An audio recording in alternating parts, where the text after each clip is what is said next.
Olá, eu sou o Giovanni de Souza e este é o quarto trimestre de 2022 da classe de adolescentes, Como Viver no Mundo à Luz da Bíblia. Esta é a lição número 9, os cristãos e a prática da misericórdia. Misericórdia, para deixar claro, misericórdia vou dizer que tem dois pontos principais, ou talvez únicos, não?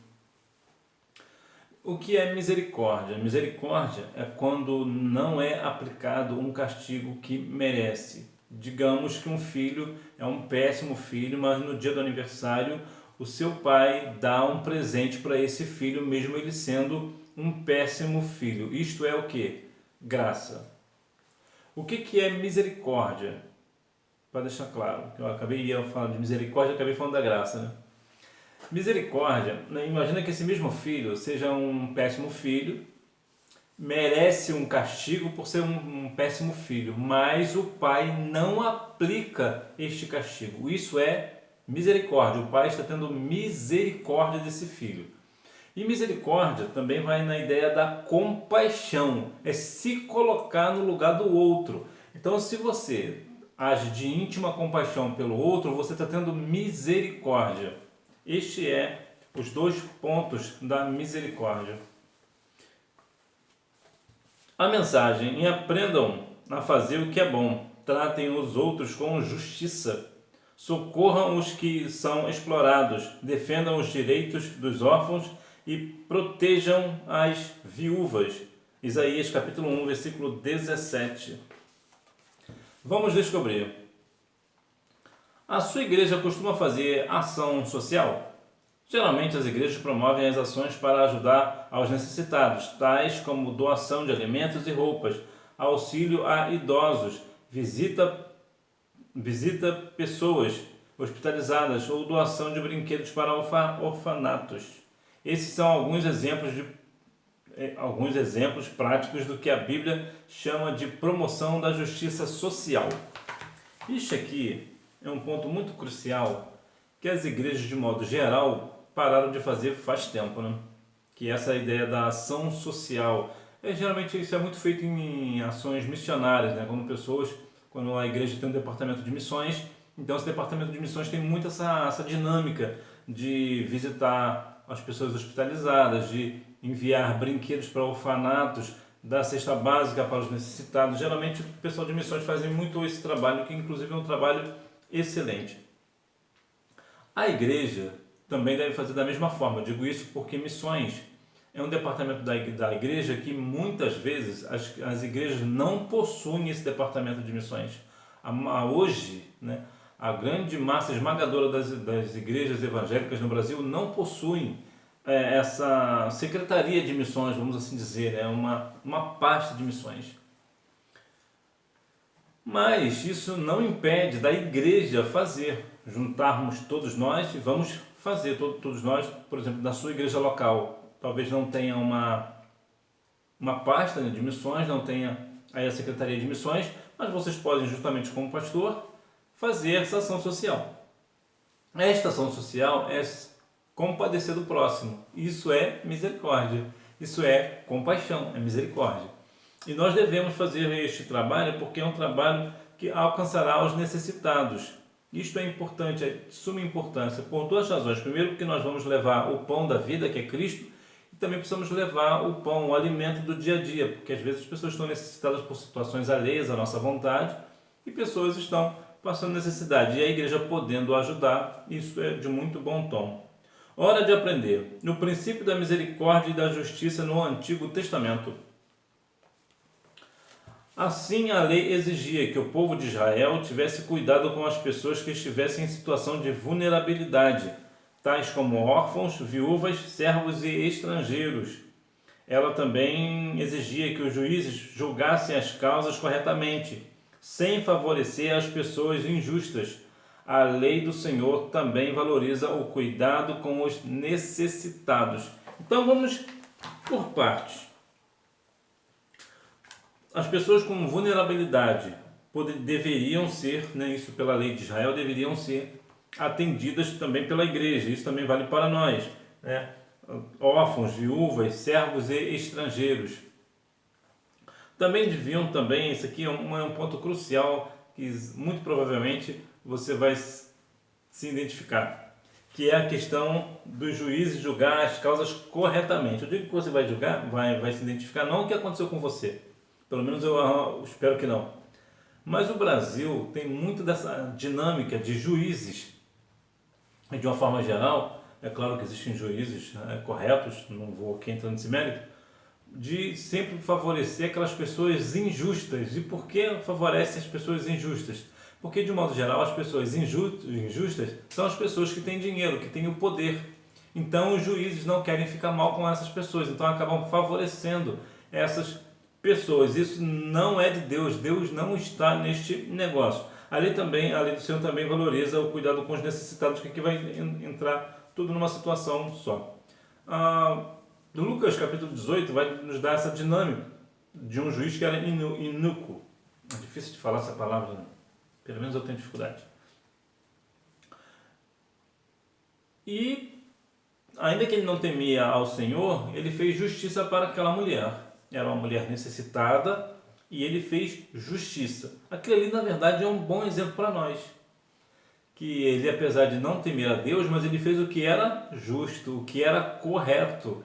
Isso nos dá a ideia de que nós devemos, assim como ele era ímpio, não temia ao Senhor e fez algo reto, correto, nós muito mais ainda, muito mais. Por quê? Porque nós estamos do lado do Senhor, estamos do lado da lei, e a lei nos diz que nós devemos ter esse tipo de cuidado, julgar com a reta justiça, não pela aparência, como diz João 7,24, né? Nós não devemos julgar pela aparência, mas pela reta justiça. Nós devemos saber julgar, conhecer a causa para fazer algo correto, que é estar dentro da vontade do Senhor, que nós venhamos assim atender as pessoas corretamente. O princípio da misericórdia e da justiça no Antigo Testamento.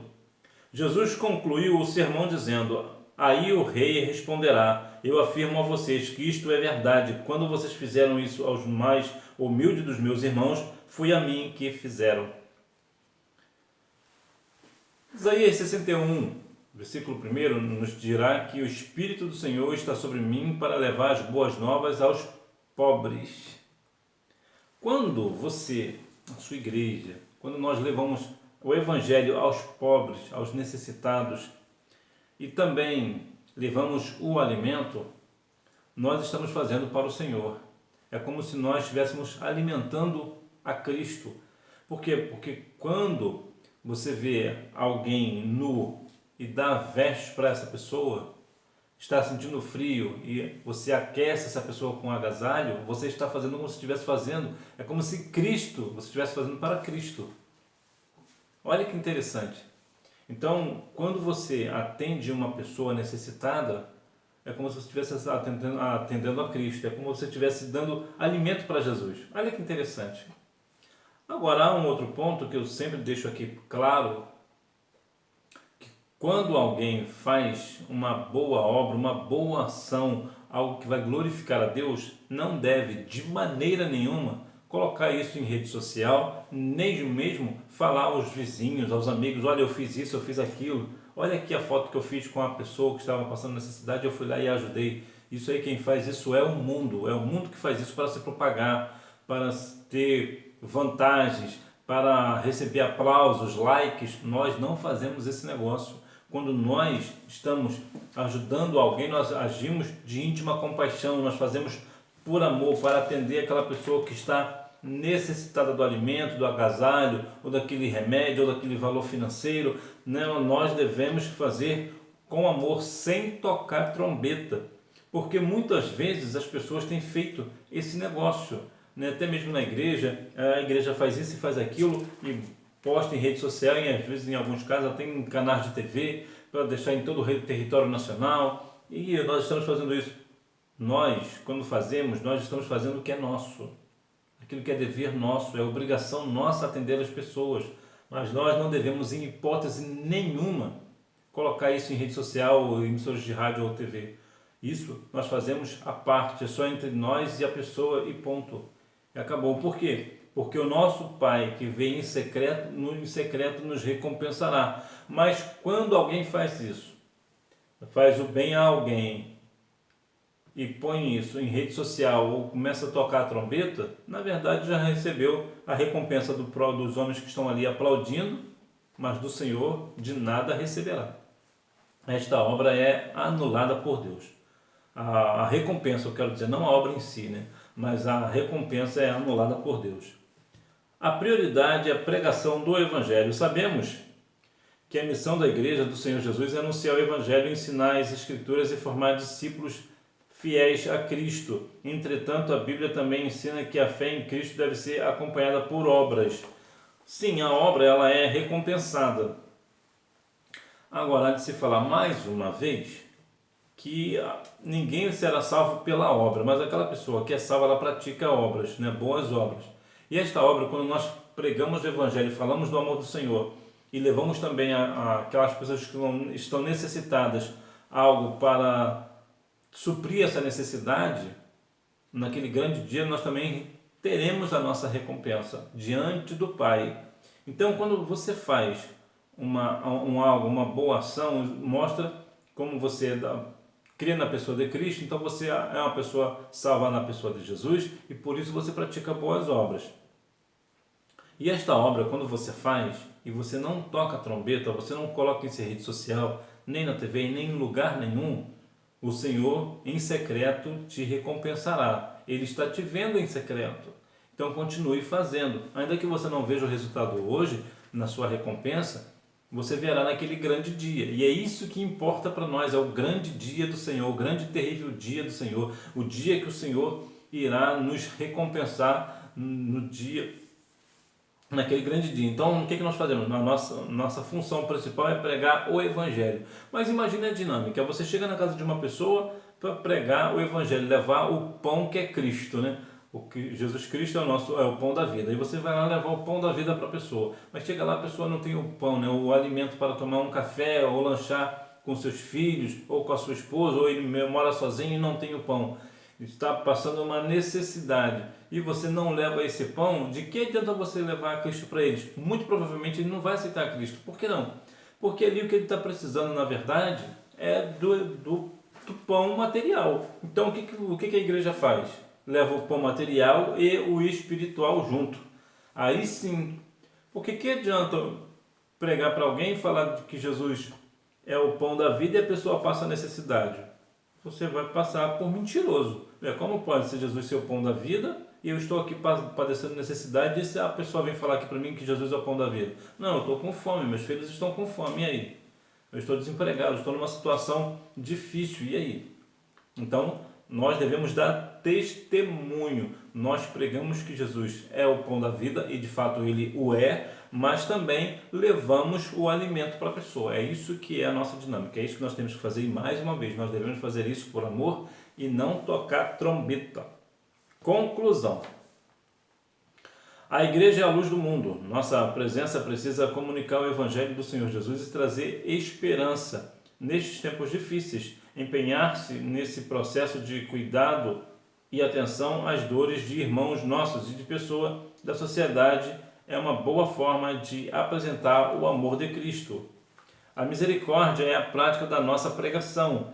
Que esse amor que pregamos e cantamos seja mais do que um belo discurso, que seja um movimento de entrega pessoal com tudo que temos e somos. Quantas vezes, né? Nós falamos do amor do Senhor, cantamos o amor do Senhor, mas na prática nós não vivemos o amor do Senhor. Nós falamos apenas um discurso, pregamos muito bem, ensinamos muito bem, cantamos muito bem o amor do Senhor, mas na verdade, na prática, de nada vale. Por quê? Porque nós estamos distantes. Nós não fazemos, não temos caridade, não temos misericórdia com o próximo, nós não nos compadecemos com o próximo, então de nada está valendo. Nós devemos atender as viúvas, né, os órfãos, atender aquela pessoa que está necessitada em todos os aspectos, né, tanto a questão espiritual, né, que nós devemos levar o pão da vida, mas também no aspecto material. Nós devemos ter muito este cuidado para também sermos exemplo. Quando alguém for dar testemunho, vai falar: olha que bonito que vão falar da sua igreja. Eu, quando eu estava passando uma necessidade, a igreja me ajudou. Olha que coisa bonita. Então isso serve até mesmo para propagar o evangelho, porque assim o Evangelho de Cristo fica bem na fita, como diz por aí, né? Fica bem, por quê? Porque as pessoas têm um testemunho da igreja. A igreja ajuda, a igreja está de mãos dadas com a sociedade, ajudando aqueles que estão necessitados. E você é a parte importante deste negócio. Você precisa aí participar deste negócio. Vamos praticar. Número 1. E aprendam a fazer o que é bom. Tratem os outros com justiça. Socorram os que são explorados. Defendam os direitos dos órfãos e protejam as viúvas. Isaías 1,17. O Senhor já nos mostrou o que é bom. Ele já disse o que exige de nós.